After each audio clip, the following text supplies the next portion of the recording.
Our interview this morning is with Dana Zier, and we're at the Zier Gallery in Bridger, Montana. You can have a little view down the street.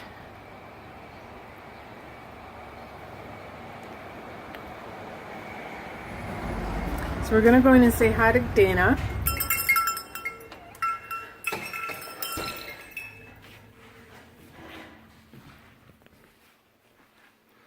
Good morning, Dana. Hi, Connie. Glad to have you in the gallery. Yeah. Well, we have a nice day for this, and so we're going to get a look around your gallery, find out a little bit about yourself. So tell us what your background is. Okay.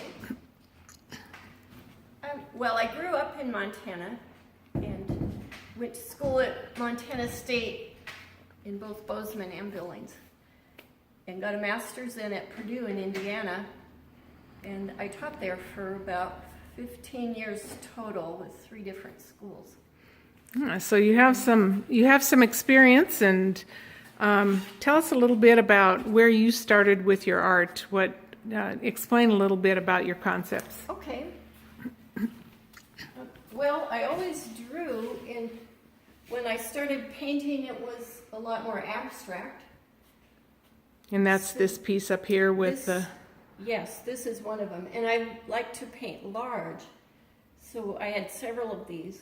And it is about kind of the forest and the nature, which I always like, but also the horse and the movement of the horse.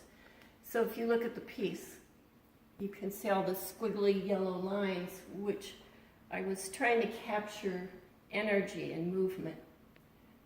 Some people don't see the horse right away, but there is one in there. So this is your working area in the gallery then. You get to paint as well as man the gallery, which is a good combination. So yes. You're fairly compact, pretty organized, I see. Sometimes. Okay, so let's see a little bit more of your work here, maybe some of your current finished work. So these 2 pieces of landscape are from the Beartooths, and up above are some of the wild horses on the Pryors. Right, you have access to the wild horse range just a few miles from you here. Yes, my grandfather, actually my great-great-grandfather, homesteaded out here. So they have had a ranch there for over 100 years. Well, and tell us a little bit about this building, because that has some family ties for you too. Yeah, the gallery itself was a von Ragsdale building, and my grandmother worked there selling shoes when she was younger.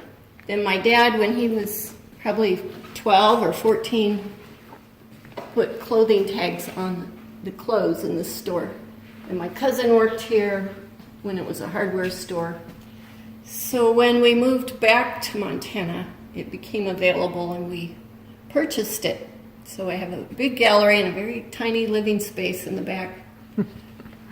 Well, I know you've done a lot of work to the building. I wish we had time to go over some of that. But in the meantime, we do get to look at some of the work on the walls. And I realize that not all of this is yours because you are a gallery.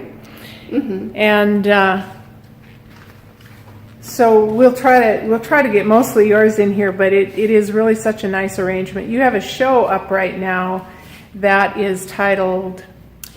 It's called The Western Life. So if you back up to this lady on the horse, that was my mom as a teenager.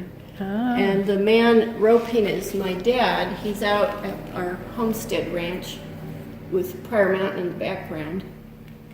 So those were historical pictures. On this side, there's a portrait of my horse. Oh, yeah. So sometimes I have him on the website for the funny things he does. Is this Bravo? This is Bravo, and we're out in the hills. And the screen door was my great-grandmother's cabin screen door. And that's me on the Shetland pony. You see through it. They bought my first horse from the Little Britches bucking horse string. So he was a Shetland pony. And then a drawing, I do a lot of charcoal portraits, and this is a drawing of my grandfather who lived here his whole life.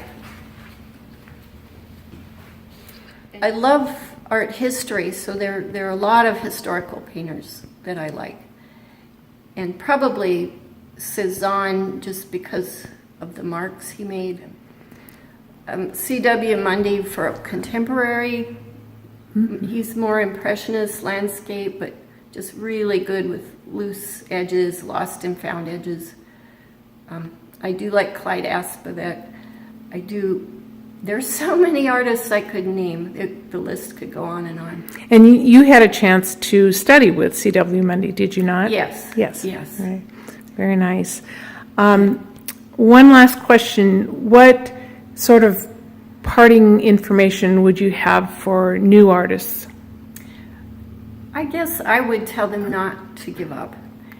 And there's always a place for your work. And sometimes, even though some galleries will not choose you, you can make your own, buy your own gallery and sell it, or have your own booths. But find an outlet some way for yourself. But also, I think the biggest thing for me was to let myself develop. Because when I first started, I thought I was really good and the paintings were great, and then 2 years down the road I discovered I had a lot to learn. So to go ahead and develop all the time, just to keep learning. Very good. Thank you so much, Dana, for allowing us to look around your gallery and for the information that you have. You're welcome. I hope you can bring lots of people to visit.